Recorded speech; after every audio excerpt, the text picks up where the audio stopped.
Last class physics जब हम लिए थे कल, तो लास्ट क्लास फिजिक्स का क्या हुआ था बच्चा? फिजिक्स का लास्ट क्लास हम क्या बताए थे आप लोगों को कि दो वस्तुओं को हम रगड़ रहे थे, उनमें से क्या हो रहा था, जब दोनों वस्तु रगड़ा रहा था तो उनके जो अवयवी कण थे ऊष्मा को ग्रहण करके गर्म हो जा रहा था, समझ रहे बात को ना। और गर्म हो जा रहा था तो एक वस्तु से दूसरी वस्तु में इलेक्ट्रॉन का क्या होने लग रहा था, स्थानांतरण। उसमें हमने ये भी बताया था कि जिस वस्तु से इलेक्ट्रॉन जा रहा था उसको क्या बोलते थे हम लोग, धनावेश, और जिस वस्तु में जा रहा था उस वस्तु को क्या बोलते थे, ऋणावेश। अच्छा, जिस वस्तु से जा रहा था उसे धनावेश, जैसे कि आपको ही हम कर्ज दिए तो हम कर्ज दिए तो हम मालिक हुए, आप कर्जदार हुए, यानी आप ऋणी हुए, समझ रहे हैं। हम धनी हुए, धनी फॉर धनावेश, ऋणी फॉर ऋणावेश, जो दिया वो धनावेश, जो लिया वो फॉर, बात समझ गया ना। तो जब धनावेश और ऋणावेश बना, मतलब क्या हुआ कि उसमें से क्या ट्रांसफर हो रहा था, वस्तुओं में से इलेक्ट्रॉन ट्रांसफर हो रहा था। जब दो वस्तु का प्रगड़ रहे थे तो क्या ट्रांसफर हो रहा था, इलेक्ट्रॉन। और इलेक्ट्रॉन पर कौन सा चार्ज होता है बता दो तो मेरे को, इलेक्ट्रॉन पर ऋण आवेश होता है। इलेक्ट्रॉन पर कौन सा, इलेक्ट्रॉन की प्रकृति कैसी होती है, electron is a negative particle, एक मौलिक फंडामेंटल यूनिट है। परमाणु के 3 को मौलिक कण होते हैं, इलेक्ट्रॉन, प्रोटॉन, न्यूट्रॉन। अच्छा, आप 11th में ये भी पढ़े होंगे कि 3 को नहीं 7 को, इलेक्ट्रॉन, प्रोटॉन, न्यूट्रिनो, पॉजिट्रॉन, है ना, मेसॉन, नहीं बताए थे? अरे बताए थे कि नहीं? तो 7 को बताए होंगे तुम लोगों को, परंतु 3 ही मौलिक कण मुख्य रूप से हैं जिनका अस्तित्व में रखा जाता है परमाणु के अंदर, समझ रहे बात ना, इलेक्ट्रॉन, प्रोटॉन और न्यूट्रॉन। तो परमाणु क्या होता है ये भी बताते हैं कि किसी ऑब्जेक्ट को ले लीजिए और उसका सबसे अंतिम कण ही क्या कहलाता है, परमाणु कहलाता है, जो रासायनिक अभिक्रिया में भाग ले सकता है। जैसे सोडियम परमाणु, ऑक्सीजन परमाणु होता है कि नहीं, टोटल 118 एलिमेंट के परमाणु होते हैं ना जी परमाणु की अवस्था में। तो हमने क्या बताया था आपको कि जब दो वस्तु को आप रगड़ते हो तो उनमें से एक वस्तु क्या हो जाता है, इलेक्ट्रॉन को त्याग देता है। हर एक वस्तु में, हर एक वस्तु परमाणुओं से मिलकर के ही बना होता है, समझ रहे बात को ना। जैसे आपका एक पूरा जो बॉडी है, हमारा ये पूरा बॉडी है, इसका सबसे छोटा यूनिट क्या है, एक सेल। एक सेल का मतलब एक कोशिका, एक घर बना हुआ है। ये घर की हम बात करते हैं, सबसे छोटा यूनिट ईंट है कि नहीं, सबसे छोटी इकाई क्या है, ईंट। एक एक ईंट मिलकर के पूरे इस घर का निर्माण किया। जो मेरा बॉडी है ना बेटा, वो पूरा बॉडी का सबसे छोटा यूनिट क्या है, एक सेल, एक कोशिका। उसी प्रकार से निर्जीव पदार्थ को अगर मान लें तो उसका सबसे छोटा यूनिट क्या है, एक परमाणु। और उस परमाणु के अंदर क्या होता है, इलेक्ट्रॉन, प्रोटॉन, न्यूट्रॉन, 3 मौलिक कण उसके होते हैं। बताओ, इलेक्ट्रॉन पे कौन सा आवेश होता है, ऋण आवेश। प्रोटॉन पे कौन सा आवेश होता है, धन आवेश। और न्यूट्रॉन पे कोई भी आवेश नहीं होता है, कोई भी आवेश नहीं होता है, समझ रहे बात ना। And electron is a negative particle, proton positive, but neutron neutral particle, मतलब उदासीन, यानी कि कोई भी कण आवेश उस पर नहीं होता है। अब लोकेशन भी बताए थे कि इलेक्ट्रॉन पर किसी परमाणु के बाहरी कक्षा में होता है, चक्कर लगाते रहता है, और प्रोटॉन नाभिक के अंदर होता है। दिमाग में तुम्हारा सवाल चल रहा होगा कि सर इलेक्ट्रॉन जो होता है नाभिक के बाहरी कक्षा में होता है, प्रोटॉन तथा न्यूट्रॉन परमाणु के नाभिक में रहता है। तो जब आप दो वस्तु को रगड़ोगे तो प्रोटॉन और न्यूट्रॉन निकल के आएगा कि इलेक्ट्रॉन निकल करके आएगा, क्योंकि किसी भी परमाणु के बाहरी कक्षा में इलेक्ट्रॉन होता है। तो जब आप रगड़ते हैं तो बाहरी कक्षा से इलेक्ट्रॉन ना आएगा, क्योंकि प्रोटॉन और न्यूट्रॉन तो नाभिक के अंदर होता है। परमाणु का सर्वस्व भार परमाणु के नाभिक पे डिपेंड करता है। परमाणु का पूरा भार परमाणु के किस पे डिपेंड करता है, इसके नाभिक पे। और इसके बाहरी कक्षा में क्या होता है, इलेक्ट्रॉन।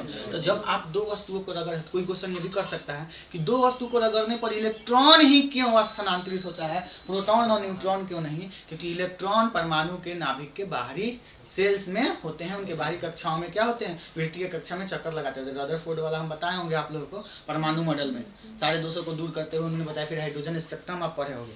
तो देखो बेटा, आप ये समझ चुके थे कि जब दो वस्तु को आपस में रगड़ते हैं तो क्या होता है कि इलेक्ट्रॉन का स्थानांतरण होता है एक वस्तु से दूसरे वस्तु में, जिसमें से एक ऋणावेशित हो जाता है और एक क्या हो जाता है, धनावेशित। समझ रहे बात ना, समझ रहे बात ना। अच्छा, दुनिया में जितनी भी चीजें हैं उसको मापने का एक यूनिट होता है कि नहीं। समय को मापने की क्या इकाई, सेकेंड है कि नहीं है ना। जैसे दर्जन बोलते हैं तो दर्जन का मतलब क्या होता है, 12। एक मोल बोलते हैं तो 6.02 × 10⁻⁴ कितना होता है, 23। अरे पढ़े हो ना, एक दर्जन, फिर मोल पढ़े हैं आप। जैसे मैं आपसे पूछूं कि द्रव्यमान का इकाई क्या होता है बच्चा, ये बताओ मेरे को। तो द्रव्यमान का इकाई आप बताते हो कि किलोग्राम, केजी।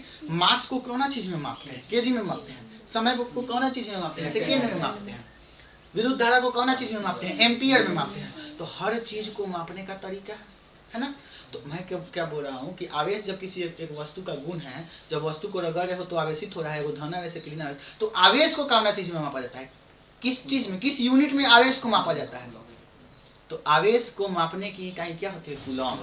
क्या होती है, कूलॉम। कूलॉम के नाम पर पढ़ा। कूलॉम एक आपके साइंटिस्ट भी थे, कूलॉम का नियम भी पढ़ना है हम लोगों को, जो हम इलेक्ट्रोस्टैटिक्स चैप्टर पढ़ रहे हैं, ठीक है ना। तो कोई अगर आपसे पूछे बेटा कि आवेश जो होता है धनावेश हो या फिर ऋणावेश हो, उसका एसआई मात्रक क्या होता है, तो आवेश का जो एसआई यूनिट होता है इंटरनेशनल सिस्टम में, जो इसका यूनिट होता है वह क्या होता है बेटा, आपका कूलॉम। क्या होता है, कूलॉम। C4 कूलॉम, सी से सूचित इसको करते हैं। तो आवेश को कौन चीज में मापोगे आज से, कूलॉम। तो मैं बोला कि जब दो वस्तु को हमने आपस में रगड़ा तो 2 कूलॉम आवेश दूसरे वाले वस्तु पर चला गया। तो यानी कि जब 2 कूलॉम हमने बोला तो आवेश की बात किया कि नहीं किया, यानी कि मैं आवेश की बात कर रहा हूँ। बात समझ रहे हो ना, है ना। किसी को दिक्कत, जब आप बताइए हम यहाँ पे खड़े हैं, हम यहाँ से दौड़ते हुए हैं, आपसे रगड़ा के आगे बढ़ गए, तो बोलो हम आवेशित हो गए कि नहीं, आप भी आवेशित हो गए कि नहीं। यानी कि एक वस्तु से दूसरे वस्तु में इलेक्ट्रॉन का स्थानांतरण हुआ कि नहीं हुआ, अरे बोलना, अरे हुआ कि नहीं हुआ, बात समझ रहे ना। जब किसी वस्तु, जब अपने कपार को इसे रगड़िए तो रगड़ने के बाद ये लाल हो जाता है, तो बोले क्या हो गया है, आवेशित हो गया। क्या हो गया, यह आवेशित हो गया। बात समझ रहे हो ना। यानी जब 2 वस्तु को आपस में रगड़ते हैं तो क्या हो जाता है, जैसे सिल्क साड़ी देख ले बड़ा लोग, सिल्क साड़ी कभी कभी देखिए लोग शादी में एकदम चमका हुआ साड़ी पहनते घरवा में, देखा होगा सब, अरे समझा ना। तो सिल्कवा साड़ी कभी पहनने पड़ेगा, चट चट करता है शरीर के ऊपर, नहीं करता है ऐसा, अरे भाई आप समझ रहे हो ना बात को। तो आप कभी कभी क्या कीजिए ना कि उस साड़ी को ले लीजिए, कस के झाड़िएगा, है ना, रात में देखिएगा उसमें से चिंगारी निकलता है, हल्का सा रात में पूरा अंधेरा में ऐसे झाड़िएगा ना तो चिंगारी टाइप का निकलता है। बाबू क्या है, वो आवेश ही है, वो क्या है, चार्ज ही है। बात समझ रहे हो ना। तो देखो कहने का मतलब क्या है कि जब रगड़ उत्पन्न होगी तब आवेश उत्पन्न, जब रगड़ उत्पन्न होगी तब क्या होगा बेटा, आवेश उत्पन्न होगा ही होगा। समझ रहे बात ना। कभी कभी देखिए उस प्रकार का साड़ी पहने देहवा चुनचुनाने लगता है, जैसे जैसे रगड़ उत्पन्न, जैसे पहन के बैठ गए। हमारे खानी मैंने 4-5 6 औरत है, सब सिल्क साड़ी पहन ले है सब, ठीक है ना। आप बहुत ज्यादा क्या है, भीड़ भड़का है, आपस में शरीर टच हो रहा है, समझ रहे बात को ना। तो रगड़ाने के कारण क्या हो जाएगा, कभी चुनचुनी टाइप का होने लगता है, यानी कि क्या हो रहा है, आवेशित हो रहा है शरीर, बॉडी क्या हो रहा है, उस टाइम क्या हो रहा है कि इलेक्ट्रॉन का स्थानांतरण हो रहा है एक ऑब्जेक्ट से दूसरे ऑब्जेक्ट की। अरे बातें समझ में आ रही है ना। तो हम आवेश का अगर कहें कि यूनिट क्या होता है, तो इसका यूनिट क्या होता है बेटा, कूलॉम होता है। समझ रहे बात ना। तो एगो धनावेश होता है, धनावेश को -q से सूचित करना, और ऋणावेश को कौन चीज से सूचित करना, +q से। ये धनावेश है और ये ऋणावेश है। एक बात याद होगा शायद आपको कि ऋणावेश को हम लोग किस नाम से जानते थे बेटा, याद है, किस नाम से, रेजिनस से। कौन बताए थे, कौन बताए थे बताओ तो, डॉक्टर गिलबर्ट, क्वीन एलिजाबेथ के दरबार में, है ना, वही इंग्लैंड वाला। 1960 की बात हम लोग किए थे, ठीक है। ये कौन चीज है बताओ तो जल्दी से, विट्रियोस। क्या है यह, विट्रियोस। एक रेजिनस है और एगो क्या होते हैं, विट्रियोस। तो माइनस चार्ज को हम लोग रेजिनस बोले थे और प्लस चार्ज को क्या बोले थे, विट्रियोस।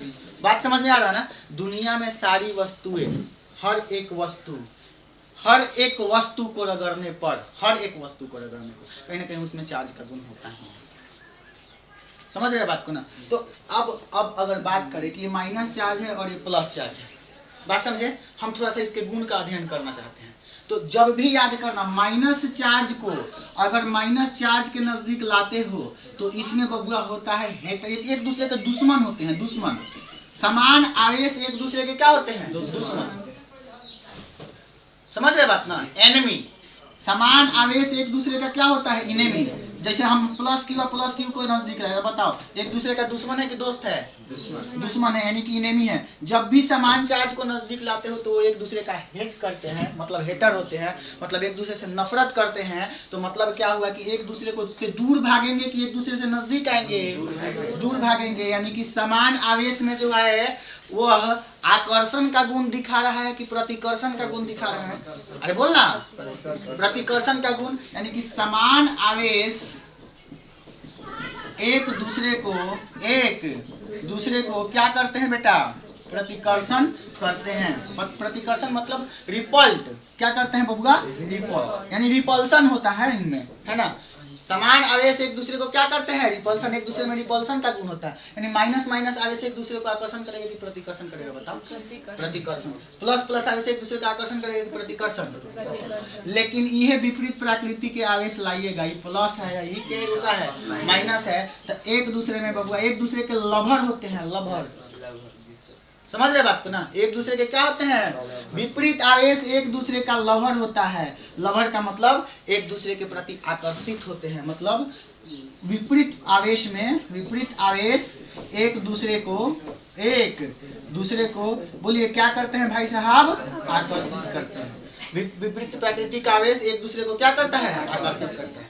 समान प्रकृति का आवेश एक दूसरे को क्या करता है, प्रतिकर्षित करता है। तो आज से हमेशा के लिए याद रखिएगा कि प्लस माइनस एक दूसरे को आकर्षित करेगा कि प्रतिकर्षित, अब माइनस माइनस, अब प्लस प्लस, प्रतिकर्षित। बोलो बात समझ में आना। तो कहीं पे प्लस क्यू चार्ज रखा है, यहाँ भी प्लस क्यू चार्ज रखा है, बोलो इस चार्ज को इस तरफ ढकेलेगा कि उस तरफ, और यह इसको किस तरफ ढकेलेगा। अब एक बात पूछे आपसे, इसके कारण ये बल का अनुभव कर रहा है कि नहीं कर रहा है, अरे इसको ढकेल रहा है तो इसके कारण ये बल का अनुभव कर रहा है, इसके कारण अभी एक बल का अनुभव कर रहा है, बोलो कर रहा है कि नहीं कर रहा है। तो वह कितना अनुभव कर रहा है इस बल को निकालने के लिए, जैसे आपका वेट कितना है तो इसका पता करने के लिए आपको तराजू पर तौलना पड़ता है कि नहीं पड़ता है। अरे बोलना, समय कितना हो रहा है इसको देखने के लिए हम लोग को घड़ी में देखना पड़ता है कि नहीं पड़ता है। अरे बोलना, अब ये एक दूसरे को कितना फोर्स से ढकेल रहे हैं इसके बारे में पता करने के लिए कूलाम नाम का एगो वैज्ञानिक आएंगे जो बताएंगे कि इनके ऊपर ये कितना फोर्स लगा रहे हैं, कितना आकर्षण, कितना फोर्स से आकर्षित कर रहा है विपरीत आवेश और कितना फोर्स से प्रतिकर्षित कर रहा है समान आवेश। बोलो बात समझ में आ रही है, समझ रहे बात को ना। समान प्रकृति के आवेश में बोलो आकर्षण की प्रतिकर्षण, अब विपरीत प्रकृति के आवेश में, अरे बोलो दिमाग में बात गया कि नहीं गया, किसी को दिक्कत, बोलो बात समझ में आया। अब एक और बात समझिए, यहाँ से आगे बढ़ने से पहले एक छोटा सा और बात बताते हैं। जब मैंने बताया कि दो वस्तु को आपस में रगड़ रहे हो तो इसमें एगो में से इलेक्ट्रॉन जा रहा है, एगो में से निकल रहा है, दूसरे में क्या हो रहा है, जा रहा है। एक बात बताइएगा, समझिएगा बात को। जैसे मान के चलिए कि आप एक सपोज करो कि गाड़ी में बैठे हुए हो, ठीक है, सपोज करो कि गाड़ी का वेट जो है, गाड़ी का वेट मान के चलो बाइक आप चला रहे हैं, ठीक, बाइक चला रहे हैं, बाइक पे आप सवार हैं। अगर मैं कहूँ केवल बाइक का वजन है ना, केवल बाइक का जो मास है, सपोज करो कि 70 केजी का है, 70 केजी का, ऐसे मैंने मान लिया, और आपका वेट मान के चलिए कि 45 केजी का है। तो जब आप बाइक को चला रहे होगे तो उस टाइम मैं टोटल मास पूछूंगा तो कितना होगा, तो सर दोनों को जोड़ना पड़ेगा, यहाँ पे है दोनों को क्या करना पड़ेगा, जोड़ना पड़ेगा। मतलब कितना वेट होगा, कितना, 115 केजी, 115 केजी। समझ रहे हो बात को। अब बाइक चला रहे हैं, उसके बाद आपको छपरा जाना है, छपरा आप बाइक से उतरे और गए सामान खरीदने के लिए किसी दुकान में से, तो मैं पूछूंगा अब बताओ कि बाइक का वेट कितना है उस पर, तो आप कहोगे कि सर अब तो 45 केजी कम हो गया, यानी कि कितना केजी हो गया, 70 केजी। कितना केजी, 70 केजी हो गया। बोले इतना बात समझे, मतलब इसमें से कोई चीज हटा इसके ऊपर से, वैसे ही इसका वेट क्या हो गया है, कम हो गया, कम हो गया। बोलो हुआ कि नहीं हुआ। जैसे मैं आपसे पूछूं कि आप यहाँ पे खड़े हैं, मैं यहाँ से दौड़ते हुए जा रहा हूँ, है ना, आपसे कोनो दुश्मनी है, बाल कस के खींच के नोच लिए, 2 बाल उखाड़ लिए, ठीक है। अब हम आपसे पूछेंगे कि आपका जितना वेट था उतना ही वेट है कि वेट कम हो गया होगा, हल्का कम हो गया, हल्का मतलब स्लाइटर, लगभग कुछ ना कुछ तो कम हुआ होगा, क्योंकि दो बाल के से भी आपका कुछ ना कुछ वेट बढ़ा होगा। जैसे मान के चलिए कि आप 70 केजी के हैं, तो 2 बाल नोचने से ऐसा नहीं है कि आप 5 किलो के हो जाए। अरे देखिए कि हम दौड़ते हुए जा रहे थे और निभा का 2 बाल नोच के उसको हम 65 किलो बाल नोच लिए, ऐसा कुछ नहीं हो। मतलब कुछ ना कुछ वेट आपका कम होगा, कुछ ना कुछ वेट आपका क्या होगा, कम होगा। बात समझ। जैसे एग्जाम्पल के लिए हम एक और बात बता रहे हैं। जैसे समझिए कि मान के चलिए कि जब 2 वस्तु को आपने आपस में रगड़ा तो उसमें से इलेक्ट्रॉन निकला और एक में गया, एक में से इलेक्ट्रॉन निकला और दूसरे में क्या हुआ, गया। अब इलेक्ट्रॉन जिस वस्तु में से निकला हुआ है उस वस्तु का कितना मास कम हुआ होगा, जितना इलेक्ट्रॉन का वेट हुआ होगा उतना तो कम हुआ होगा। जैसे आप बाइक पर जब सवार थे तो बाइक पर से उतरे तो बाइक के ऊपर जितना मास था उसमें से 45 केजी कम हुआ कि नहीं हुआ? हुआ कि नहीं हुआ? अरे हुआ ना। तो अब आप किसी वस्तु को रगड़ रहे हो तो एक वस्तु में से जब दूसरी वस्तु में इलेक्ट्रॉन जा रहा है तो इलेक्ट्रॉन का जितना मास है उतना मास इस वस्तु का कम होगा कि नहीं होगा? तो एक क्वेश्चन पूछता है कि जब दो वस्तु को आपस में रगड़ा जाता है तो क्या उसका द्रव्यमान बदलता है? द्रव्यमान में कमी आती है कि वृद्धि आती है? तो क्या बताओगे? जब दो वस्तु को रगड़ते हैं तो जिसमें से इलेक्ट्रॉन जाता है उसका द्रव्यमान बढ़ेगा कि घटेगा? घट जाएगा। क्यों घटेगा? क्योंकि अगर एको को इलेक्ट्रॉन गया तो एगो इलेक्ट्रॉन इतना द्रव्यमान कम हुआ कि नहीं हुआ? वो अलग बात है कि वो बुझाएगा थोड़ी है कि कितना कम हुआ, परंतु कम हुआ ना, कम हुआ ना। जिस वस्तु में गया उतना एक इलेक्ट्रॉन का द्रव्यमान बढ़ा कि नहीं बढ़ा? एगो इलेक्ट्रॉन का मास बेटा अगर आपसे कोई पूछे तो होता है 9.1 into 10 to the power minus 30 kg। 9.1 into 10 to the power minus 30 kg। Proton के मास का लगभग कितना भाग होता है? 1840 भाग। 1840 भाग होता है प्रोटॉन के मास का। मतलब इलेक्ट्रॉन का मास लगभग जीरो माना जाता है, परंतु कुछ ना कुछ तो होता है भाई। जब कण है तो उससे कुछ ना कुछ मास जरूर होगा। लगभग जीरो मानते हैं पर जीरो नहीं। 9.1 into 10 to the power minus 31 kg है ना। जीरो मतलब कि 9.1 में आप 10 के पावर 30 मतलब का कि एक पर कितना 30 को जीरो से 31 को जीरो से भाग दीजिए 9.1 के साथ तो उतना आएगा आपका इसका मास, यानी 0.00000003009 है ना kg इसका मास आएगा। मतलब 10.1 × 10 to the power minus 31 kg। अब मैं एक बात पूछूं अगर आपसे कि जब दो वस्तु को आपस में आपने रगड़ा तो एगो इलेक्ट्रॉन गया तो बताओ उस वस्तु का मास इतना कम हो जाएगा कि नहीं? हो जाएगा कि नहीं? जब मान के चले कि मैंने इस पेन को रगड़ा आपस में, दोनों को रगड़ रहे हैं, सपोज कीजिए धन आवेशित हो गया ऋण आवेशित हो गया, तो धन आवेशित कैसे हुआ? इलेक्ट्रॉन दिया कि लिया? दिया। जब इलेक्ट्रॉन दिया तो इसका मास कम हुआ होगा कि बढ़ा होगा? आज जब इसने इलेक्ट्रॉन को लिया तो मास बढ़ा होगा, बढ़ गया होगा। यानी कि जब दो वस्तु को आपस में रगड़ते हैं तो एक धनावेशित होता है और एक ऋणावेशित होता है। जो धनावेशित होता है उसका द्रव्यमान कम हो जाता है, जो ऋणावेशित होता है उसका द्रव्यमान क्या हो जाता है? बढ़ जाता है। अरे बोले दिमाग में बात गया, किसी को दिक्कत? यानी हम कह सकते हैं कि दो वस्तुओं को रगड़ने पर, दो वस्तुओं को आपस में रगड़ने पर द्रव्यमान परिवर्तित होता है। द्रव्यमान परिवर्तित होता है। दो वस्तु को जब आपस में रगड़ते हैं तो द्रव्यमान बोलो बदलता है कि नहीं बदलता है? बदलता है। जो वस्तु इलेक्ट्रॉन को ग्रहण करती है यानी ऋणावेशित होती है, उसका द्रव्यमान बढ़ता है कि घटता है? हाँ, उसका द्रव्यमान क्या होता है? बढ़ता है। उसका द्रव्यमान बढ़ता है ना। और जो इलेक्ट्रॉन को त्यागता है यानी धनावेशित होता है ना, उसका द्रव्यमान क्या होता है बच्चा? घट जाता है। यानी जब दो वस्तु को आपस में रगड़ते हैं तो द्रव्यमान में परिवर्तन होता है। तो एक क्वेश्चन पूछता है, दो वस्तुओं को रगड़ने पर द्रव्यमान बढ़ जाता है, घट जाता है ना, अपरिवर्तित रहता है, बढ़ भी सकता है घट भी सकता है, तो कौन आंसर सही होगा? बढ़ भी सकता है और घट भी सकता है। क्यों? बढ़ेगा कब? जब ऋणावेशित होगा, और घटेगा कब? जब धनावेशित होगा। अब इन्हें की दो वस्तु को आपस में रगड़े तो ऑप्शन दिया है कि द्रव्यमान बढ़ जाएगा, घट जाएगा, अपरिवर्तित रहेगा, बढ़ भी सकता है घट भी सकता है। तो वहाँ पे धनावेश और ऋणावेश की बात तो नहीं किया, सिर्फ बोला कि दो वस्तु को रगड़ने पर। तो जब दो वस्तु को रगड़ रहे हैं तो वस्तुएं धनावेशित भी हो सकती है और ऋणावेशित भी हो सकती है, यानी द्रव्यमान बढ़ भी सकता है और घट भी सकता है। बोलो किसी को दिक्कत?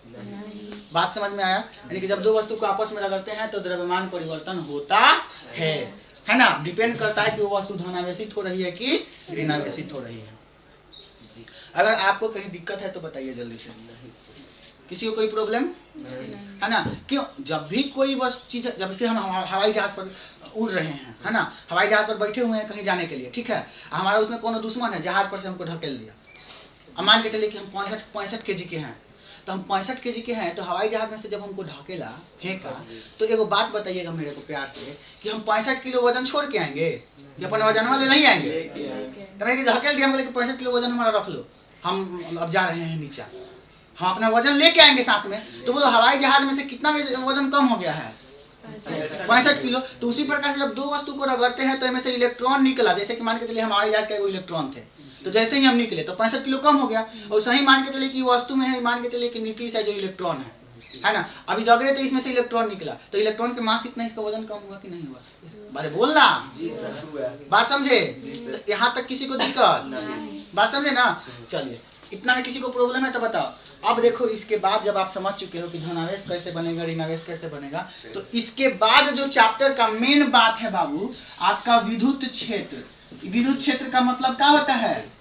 Electric field. इस इलेक्ट्रिक फील्ड की बात बहुत जबरदस्त तरीका से आपको समझ में आएगी कि विद्युत क्षेत्र क्या होता है, समझे ना। शुरुआत आवे जब आप इलेक्ट्रोस्टैटिक्स की बात करते हो ना भाई साहब, तो इलेक्ट्रोस्टैटिक की जब हम बात करते हैं तो हम इसमें आवेश और विद्युत क्षेत्र की बात सबसे पहले करना होता है। तो आपने पहले तो समझा कि आवेश क्या है, ये बात आप पूरी तरह से समझ गए हो। इसका हिस्टोरिकल डेवलपमेंट भी मैंने बताया, समझ रहे बात? मैं 2 पार्ट में मैंने पहले ही आपको बता दिया हूँ। तो अब जब विद्युत क्षेत्र की बात हम करते हैं तो विद्युत क्षेत्र से क्या तात्पर्य है? तो पहली बात तो ये बताइए कि जब हम आवेश का शुरू में हम जब क्लास ले रहे थे तो उस टाइम बताए थे कि आवेश किसी पदार्थ का एक गुण होता है जो विद्युत क्षेत्र उत्पन्न कर सकता है और चुंबकीय क्षेत्र उत्पन्न कर सकता है या उसका अनुभव कर सकता है। लेकिन हम यह नहीं बताए थे कि सर ये विद्युत क्षेत्र क्या होता है और चुंबकीय क्षेत्र क्या होता है। इस बात की चर्चा करेंगे। तो पहले तो ये बताओ कि विद्युत क्षेत्र से आप क्या समझते हैं? तो विद्युत में विद्युत का जो अर्थ होता है वह आवेश होता है। वह क्या होता है? और क्षेत्र का मतलब क्या होता है? एरिया। क्षेत्र का मतलब क्या होता है? एरिया होता है। विद्युत का मतलब आवेश और क्षेत्र का मतलब इसका एरिया। जैसे सबका अपना अपना एक एरिया होता है ना, सबका अपना अपना क्या होता है? जैसे भेल्दी थाना है तो भेल्दी थाना का भी वो एरिया होगा, इतना एरिया में इसका कमांड करना है। अरे गाँव के कुत्तों के एरिया हो फला, दूसरा कुत्ता दूसरा एरिया कुत्ता ओकरा एरिया में चले तो देखिए कैसे उसका उपाय करे। मतलब कुत्ता क्षेत्र है, कुत्ता का क्षेत्र है ना, हमारा यह क्षेत्र है। ऐसा नहीं कहते कि ये सपोज करो कि इस गांव का कोई मुखिया है, समझ रहे बात ना, तो कहते हैं ना, जैसे मान के चलिए कि अरविंद मुखिया है हम लोग के यहाँ का, मुजफ्फरपुर का, समझ रहे बात को ना, तो हम कहते हैं कि अरविंद मुखिया का क्षेत्र है, इतना क्षेत्र में उनका कमांड है। तो उसी प्रकार से भाई साहब जब हम बात करते हैं विद्युत क्षेत्र का, जैसे अभी वर्तमान में हम लोग का कौन मुखिया है जी? बैठा जी, चाहे मुस्तफा जी आपके गांव में जोगनी परसा साइड के साइड वही है। तो मान के चलिए कहिएगा ना कि इस 5 गांव के क्षेत्र का उनके ऊपर कमांड है ना। मतलब इस गांव के, हाँ मुस्तफा जी की बात कर रहे हैं, तो हम लोग के यहाँ का बैठा जी है, तो हम कहेंगे कि इस 5 गांव के क्षेत्र का मतलब 5 गांव का क्षेत्र है बैठा जी का, समझ रहे बात को ना। तो आवेश जो होता है बच्चा, हम क्या बताए थे कि धनात्मक आवेश और ऋणात्मक आवेश, धनात्मक आवेश और ऋणात्मक आवेश। अब प्लस चार्ज या माइनस चार्ज एक दूसरे को आकर्षित करेगा कि प्रतिकर्षित? एक दूसरे को आकर्षित करेगा मतलब अपनी तरफ खींचेगा ना। तो मान के चले कि यहाँ प्लस चार्ज रखा है या माइनस चार्ज रखा है, एक दूसरे को खींचेगा। लेकिन यहाँ प्लस चार्ज रखे हैं, अमेरिका में माइनस चार्ज रखे हैं, खींच लेगा? काहे कि उसका उतना दूर का एरिया नहीं ना है भाई। अब हम यहाँ बात बोल रहे हैं, आप कहेंगे कि सर यहाँ पढ़ा रहे हैं ना, हम जो न्यू परसा से सुन लेंगे, हमारा आवाज का उतना एरिया नहीं है ना, साउंड का उतना एरिया नहीं है, कहाँ से सुन पाइएगा आप? सुन पाइएगा? जैसे चलिए एगो बात करते हैं, चलिए विद्युत क्षेत्र को पढ़ने से पहले वो चीज बताते हैं, चुंबकीय क्षेत्र की बात करते हैं। चुंबक सब कोई देखा होगा, अरे देखा है सबकी नहीं? चुंबक देखा है सबने? जैसे मान के चलिए कि एगो चुंबक है, तो चुंबक ऐसा सपोज कीजिए चुंबक है, यहाँ लोहा रखा है, तो ये लोहा खींच पा रहा है? अभी नहीं खींच पाएगा, लेकिन जैसे ही नजदीक आएगा ना तो थोड़ा दूर रहेगा, बस खींच लेगा। क्या है कि इस चुंबक का इतना दूर में एरिया है, इतना एरिया के अंदर आइएगा बस खींच लेगा। जैसे सपोज करो कि चुंबक है, तो मान के चले कि इतना दूर में अगर किसी ऑब्जेक्ट को रख रहे हैं तो ये इसको खींच सकता है, किसी चुंबकीय पदार्थ को रख रहे हैं तो इसको खींच सकता है। ये चुंबक है और यहाँ पर कोई लौह पदार्थ है, चुंबकीय पदार्थ है, तो अब इतना एरिया में मान के चलिए इसकी खींचने का शक्ति है कि इतना ही एरिया में खींचेगा। अब इसके बाद रखिएगा तो ये नहीं खींच पा रहा है, तो जितना एरिया तक खींच ले रहा है उस एरिया को कहते हैं हम लोग चुंबकीय क्षेत्र। जैसे हम एक मान के चलिए चुंबक है, बड़का चुंबक है, समझ रहे बात को ना, यहाँ कोनो बगल में लोहा रखा हुआ है, हम इसको खींच लिए, दूर रखा हुआ था, तो हम कहेंगे कि हमारा वहां तक क्षेत्र था, हमारा वहां तक क्या था? क्षेत्र था। सपोज कर रहे हैं ना, बात समझ में आ रही है ना। अब इतना बड़ा चुंबक नहीं है कि हम यहाँ पे खड़े हैं, यहाँ से एगो ट्रैक्टर गुजरा हम उसको खींच लिए, हालांकि उसमें भी लोहा है, चुंबकीय पदार्थ है, हम उसको, हम आकर्षण का गुण तो है ही है, चुंबकीय पदार्थ को खींचता है, तो इतना हमारे पास ताकत थोड़ी है कि ट्रैक्टर को खींच लेंगे। समझ रहे बात को ना। मतलब सबका अपना अपना एक क्या होता है बबुआ?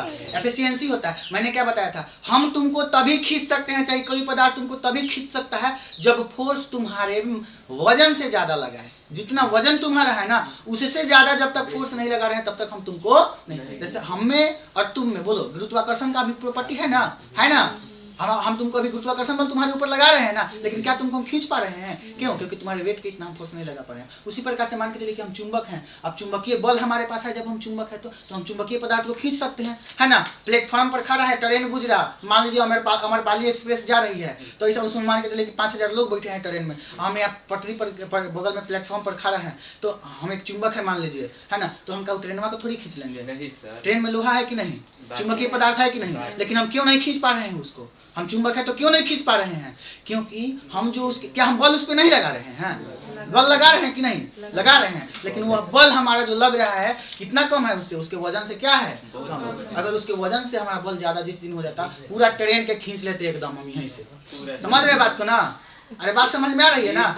उसी प्रकार से बेटा यह कोई अगर चार्ज है, इस चार्ज को ये अपनी तरफ खींच रहा है, ये चार्ज को अपनी तरफ खींच रहा है, जहां तक खींच सकता है या फिर जहां तक इसको प्रतिकर्षित कर सकता है। जैसे माइनस चार्ज है और यहाँ माइनस चार्ज है, तो एक दूसरे में प्रतिकर्षण का गुण आएगा, तो जिस क्षेत्र तक इसे प्रतिकर्षित कर सकता है, अथवा ये कोई विपरीत प्रकृति का आवेश है, तो जिस क्षेत्र तक इसको आकर्षित कर सकता है, जहां तक, उस क्षेत्र को, इस चार्ज का क्या बोलते हैं बेटा? विद्युत क्षेत्र बोलते हैं। कौन क्षेत्र बोलते हैं? मतलब कोई आवेश है, कोई आवेश जहां तक किसी दूसरे आवेश पर, जहां तक किसी दूसरे आवेश पर आकर्षण या प्रतिकर्षण बल का अनुभव करा सकता है, उससे उस आवेश का क्या कहा जाता है? विद्युत क्षेत्र कहा जाता है।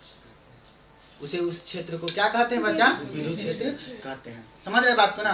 क्या कहा जाता है? विद्युत क्षेत्र कहते हैं। मतलब क्या समझे कि अगर कोई चार्ज है तो किसी दूसरे चार्ज पर, जैसे ये माइनस चार्ज है, तो इसमें आकर्षण बल लगा रहा है, बोलिए कोई एफ बल से लगा रहा होगा कि नहीं?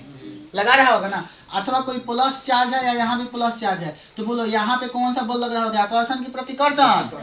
प्रतिकर्षण लग रहा होगा ना कहीं कोई एफी बल से ना, फोर्सेस से ना प्रतिकर्षण लग रहा होगा। तो जिस एरिया तक आकर्षण या प्रतिकर्षण बल का अनुभव कोई चार्ज करा सकता है, वह उस चार्ज का क्या कहलाता है बेटा? विद्युत क्षेत्र कहलाता है। क्या कहलाता है? विद्युत क्षेत्र कहलाता है। बोलिए इतना बात समझे। इलेक्ट्रिक फील्ड में किसी को दिक्कत? यानी आवेश का जो क्षेत्र होता है उसी को क्या कहते हैं? विद्युत क्षेत्र। जहां तक वो अपना प्रभाव छोड़ सकता है, कोई भी चार्ज जहां तक अपना प्रभाव छोड़ सकता है वो उसका क्या कहलाता है? विद्युत क्षेत्र कहलाता है। जैसे कोई भी चुंबक जहां तक चुंबकीय पदार्थ को अपनी ओर खींच सकता है ना, जितने दूरी तक रखे चुंबकीय पदार्थ को खींच सकता है, वह उसका क्षेत्र क्या कहलाता है? चुंबकीय क्षेत्र कहलाता है। जहां तक हमारी आवाजें जा रही है, हमारी वो ध्वनि क्षेत्र है। बात समझ रहे हो ना? उसी प्रकार से आवेश का एक अपना एक डिस्टेंस होता है, वहीं तक किसी दूसरे आवेश को आकर्षण या फिर प्रतिकर्षण का अनुभव करा सकता है। आकर्षण का कब अनुभव कराएगा? जब विपरीत प्रकृति का आवेश है, यानी प्लस है तो सामने वाला क्या होना चाहिए? माइनस, अथवा माइनस है तो सामने वाला क्या होना चाहिए? प्लस। और प्रतिकर्षण का कब अनुभव कराएगा? जब समान होगा, यानी प्लस है तो प्लस पे करा सकता है और माइनस है तो माइनस पे करा सकता है। आवेश का जहां तक का क्षेत्र होता है उसे क्या कहते हैं? इसका विद्युत क्षेत्र कहते हैं। तो इसका डेफिनेशन दे सकते हैं कि वह क्षेत्र जहां तक कोई आवेश किसी दूसरे आवेश को आकर्षण या प्रतिकर्षण अनुभव करा सकता है ना, उस आवेश का वह क्षेत्र कौन क्षेत्र कहलाता है? विद्युत क्षेत्र कहलाता। अरे बोलना यार, समझ में आया कि नहीं है? किसी को दिक्कत? अब विद्युत क्षेत्र की तीव्रता क्या होगी? Intensity of electric field. Intensity of electric field मतलब विद्युत क्षेत्र की तीव्रता। समझ रहे बात ना? विद्युत क्षेत्र की तीव्रता। अब ये तीव्रता से क्या समझते हैं? बात समझिए। जैसे मान के चलिए प्रेशर का नाम सुने होंगे, प्रेशर, दाब, दाब का नाम सुने हैं? समझ रहे बात ना? अब यहाँ पे तुम खड़ा हो गया, अब मुंह में ले लिए पानी, है ना, इसको फेंक रहा है। अब पानी क्या होगा? मुंह में से निकल के कुछ दूर जाएगा। तो अतुल आया, आई कह रहा है कि सर जी हम आपसे दूर फेंक सकते हैं। तो ये आया, हम आइयो ऐसे ही फेंका, तो हमसे मान के चलिए कि एक कदम और दूर गया। तू आएगा कि सर जी हम रहुओ से अतुल से भी दूर फेंक सकते हैं, तो तुम जोगनी पर से यहाँ से फेंक दिया। तो कहने का मतलब क्या है कि तुम्हारा प्रेशर क्या है? ज्यादा है। तुमने दाब पानी पर क्या लगाया है? ज्यादा। उसके एरिया, जितना एरिया में पानी है, उस एरिया के ऊपर जो तुमने अपना बल लगाया है, वो तुम्हारा क्या है बेटा, ज्यादा है। यानी एकांक एरिया में जो फोर्स लगता है उसको हम दाब कहते हैं, उसको दाब कहते हैं। क्या कहते हैं उसको? तो एकांक कोई आवेश है, कोई आवेश है, कोई क्या है बेटा, आवेश है। तो इस एकांक आवेश पर लगने वाले बल को, एकांक आवेश पर लगने वाले बल को क्या कहते हैं, विद्युत क्षेत्र की तीव्रता कहा जाता है। समझे कि नहीं समझे? जब भी आपसे कोई बात पूछे कि विद्युत क्षेत्र की तीव्रता से आप क्या समझते हैं, मतलब इंटेंसिटी ऑफ इलेक्ट्रिक फील्ड से आप क्या समझते हैं, तो उस व्यक्ति को आप क्या जवाब दीजिएगा कि एकांक आवेश पर लगने वाले बल को क्या कहते हैं बेटा, विद्युत क्षेत्र की क्या कहते हैं बेटा, तीव्रता कहते हैं। जैसे आप कहते हैं कि चाल, चाल क्या होता है, तो चाल बराबर क्या पढ़ते हो आप, दूरी बटा समय। यानी एकांक समय में तय की गई दूरी को क्या कहते हैं, चाल। एकांक समय में तय की गई दूरी को क्या कहते हैं, चाल। उसी प्रकार से एकांक आवेश पर जो लगने वाला बेटा क्या है, बल है, उसको क्या कहते हैं, विद्युत क्षेत्र की क्या कहते हैं बेटा, तीव्रता। अब एकरा ऊपर है तीर चिन्ह वाला देकर मतलब वेक्टर बा। वेक्टर का मतलब क्या होगा, सदिश। सदिश में दिशा भी होता है और परिमाण भी होता है। यानी कि विद्युत क्षेत्र की जो तीव्रता होती है, जो विद्युत क्षेत्र होता है, एक सदिश राशि है। एक कौन सी राशि है, सदिश राशि है। फोर्स भी एक प्रकार का क्या है, सदिश राशि। वेक्टर क्वांटिटी 2 महीना पढ़ा था सब तुम लोग 11th में, याद है ना जी? कौन सा वेक्टर होता है ना, और कौन सा स्केलर होता है, उसके बाद तुम लोग उसका बहुत सारा एप्लीकेशन भी पढ़ा था। समझ रहे बात को ना? तो विद्युत क्षेत्र की तीव्रता, विद्युत क्षेत्र क्या है, एक प्रकार का सदिश राशि। बल क्या है, एक प्रकार का सदिश राशि। और एकांक आवेश पर जो बल लगता है वह उसका क्या कहलाता है, विद्युत क्षेत्र की तीव्रता कहलाता है। विद्युत क्षेत्र की तीव्रता कहलाता है। जैसे मान के चलिए कि ये कोई आवेश है, ये कोई क्या है, और ये कोई दूसरा आवेश है, ये भी माइनस है, ये भी माइनस है। मान के चलिए कि इसको 2 न्यूटन फोर्स से इसको धकेल रहा है उस तरफ। समझ रहे बात ना? जैसे सपोज करके हम आपको खड़ा करा देंगे, हम आपको ढकेले, हम दोनों आदमी यहाँ पे हम खड़े हैं और यहाँ पे कोई और लड़का खड़ा है, तुमको खड़ा करा के हम ढकेले तो कुछ दूर गया। आज एक और लड़का खड़ा है, तुमको ये भी लड़का ढक रहा, तो तुम और दूर गया, तो तुम क्या कहोगे कि इनका जो तीव्रता था ढकेलने का वो ज्यादा था, हमारा जो तीव्रता था वो क्या था, कम था। समझ रहे बात? तो तीव्रता से क्या समझते हैं, जो चार्ज, कोई अगर चार्ज है, कोई अगर क्या है, चार्ज है, उस पर जितना ज्यादा बल का वो अनुभव करेगा, तो जिस चार्ज के कारण वो अनुभव कर रहा है उसकी तीव्रता क्या होगी, उतना ही क्या होगी, ज्यादा होगी। समझ रहे बात ना? अगर 2 आवेश है तो एक आवेश ज्यादा बल का अनुभव कर रहा है किसी दूसरे चार्ज से, और एक आवेश उससे कम बल का अनुभव कर रहा है किसी दूसरे चार्ज से। तो समझिए, तो जो ज्यादा बल का अनुभव कर रहा है यानी कि वहां पे विद्युत क्षेत्र की तीव्रता उसके लिए क्या है, ज्यादा है। क्या है बेटा, ज्यादा है। जैसे मान के चलिए कि एक छोटा सा चुंबक है, ये लोहा को खींच रहा है, और एक बहुत बड़ा चुंबक ले लिए तो इसको भी खींचेगा। तो कहने का मतलब दूर भी रखा है, बड़ा वाला जो चुंबक है, अगर लोहा दूर भी रखा होगा तो खींच लेगा। छोटा वाला चुंबक के लिए थोड़ा सा लोहा को नजदीक रखना पड़ा, यानी बड़ा वाला चुंबक की तीव्रता ज्यादा थी इसलिए खींच लिया। समझ रहे बात को ना? बातें समझ में आ रही है ना? तो तीव्रता से मतलब क्या समझते हैं कि एकांक आवेश पर जो बल लगेगा उसको क्या कहेंगे, विद्युत क्षेत्र की। एकांक आवेश पर लगने वाले बल को क्या कहा जाता है, विद्युत क्षेत्र की तीव्रता। यहाँ से डेफिनेशन दे सकते हैं कि विद्युत क्षेत्र की तीव्रता से क्या समझते हैं। तो एकांक आवेश पर लगने वाले बल को क्या कहा जाता है, विद्युत क्षेत्र की क्या कहते हैं बेटा, तीव्रता कहते हैं। एकांक आवेश पर लगने वाले बल को विद्युत क्षेत्र की क्या कहा जाता है, तीव्रता। समझ रहे हो बात को कि नहीं समझ रहे हो? किसी को दिक्कत? अब तुमसे कभी पूछे कि विद्युत क्षेत्र का एसआई मात्रक क्या होगा, एसआई मात्रक क्या होगा बताओ, तो अभी मैंने बताया कि E इज इक्वल टू क्या बोलो, फोर्स अपॉन क्यू, फोर्स का एसआई मात्रक न्यूटन, क्यू मतलब आवेश, आवेश का एसआई मात्रक कूलम, यानी कि न्यूटन प्रति कूलम जो होता है N प्रति C, वह किसका एसआई मात्रक होता है। बोले किसी को दिक्कत, बोलो किसी को दिक्कत। तुम अब कहोगे कि सर जी जब आवेश चुंबकीय क्षेत्र भी उत्पन्न कर रहा है तो आप चुंबकीय क्षेत्र के बारे में भी काहे नहीं बता रहे हैं, उसकी भी तीव्रता बताइए। तो बताओ, आवेश को अभी हम शांत अवस्था में यानी रोक के रखे हैं कि चला रहे हैं, गति में नहीं ना किए हैं आवेश को। हम अभी बोले हैं कि आवेश को गति में कराए हैं। जब आवेश गति में डायनेमिक में आएगा तो इलेक्ट्रोडायनेमिक पढ़ेंगे कि नहीं। अभी आवेश को किस में रखे हैं, रेस्ट में। जब आवेश अभी रेस्ट में है तो सिर्फ किसकी बात करेंगे, विद्युत क्षेत्र की कि चुंबकीय क्षेत्र की। अरे बोल जल्दी से, सिर्फ और सिर्फ बात किया जाएगा किसकी, विद्युत क्षेत्र की। जब आवेश को हम डायनेमिक में लाएंगे मतलब गति में लाएंगे तब हम लोग पढ़ेंगे विद्युत क्षेत्र तो पढ़ ही लेंगे, उसके बाद पढ़ेंगे कौन क्षेत्र, चुंबकीय क्षेत्र यानी मैग्नेटिक फील्ड। उसमें पूरी क्लास में हम बताएंगे कि अगर विद्युत का धारा बढ़ रहा है यानी आवेश गति में है तो चारों तरफ कौन चीज उत्पन्न करता है? चुंबकीय क्षेत्र अपने चारों ओर कौन उत्पन्न करता है बच्चा? मैग्नेटिक फील्ड उत्पन्न करता है। लेकिन अभी चूंकि आवेश रेस्ट में है इसलिए हम सिर्फ और सिर्फ किसकी बात कर रहे हैं बेटा?